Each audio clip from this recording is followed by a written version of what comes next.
નમસ્કાર, મારું નામ કૃષ્ણા છે અને આજે હું મારી સ્કૂલ એટલે શેઠ સીએન વિદ્યાલય આવી છું, જ્યાંથી મેં મારું સ્કૂલ કર્યું છે. અને આ સ્કૂલ જે છે શેઠ સીએન વિદ્યાલય એ જે ગુજરાતના ધનાઢ્ય ઉદ્યોગપતિ હતા શેઠ ચીમનલાલ નગીનદાસ, એમની દ્વારા 1912માં સ્થાપના કરવામાં આવી હતી.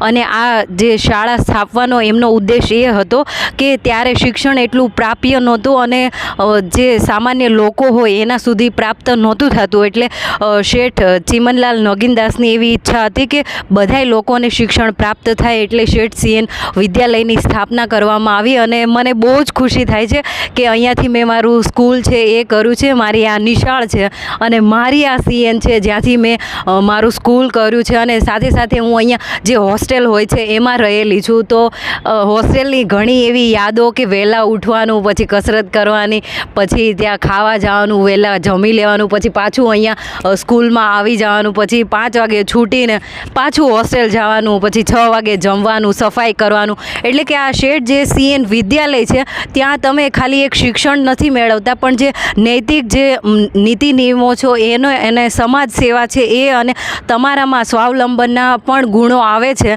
અને અહીંયા સીએનની હોસ્ટેલ છે જે છોકરાઓ છોકરીઓ માટે છે. અને સાથે સાથે અહીંયા fine art, CPEd, BEd, PTC અને અન્ય એવા કોર્સિસ પણ છે. અને મારા માટે શેઠ સીએન વિદ્યાલય એટલે મારું સ્વર્ગ. અને ત્યારે હું જ્યારે સ્કૂલમાં હતી ત્યારે એવું વિચારતી હતી કે જલ્દી આ સ્કૂલ પતે ને તો સારું. પણ જે સ્કૂલના જે દિવસો અને નિશાળના જે દિવસો હોય છે, અને અહીંયા બંધન એટલા હતા કે અમારા ઉષાબેન અમને ક્યાંય બહાર નીકળવા જ દેતા નહીં. અમારી હોસ્ટેલ આગળ હતી અને અહીંયા સ્કૂલમાં આવવાનું, તો સ્કૂલથી હોસ્ટેલ, હોસ્ટેલથી નિશાળ, તો એટલું જ હતું. પણ એ દિવસો હવે એટલા યાદ આવે છે. અને જ્યારે હું અહીંયાથી આમ પસાર થતી હોય ત્યારે મને બધી યાદ આવે છે.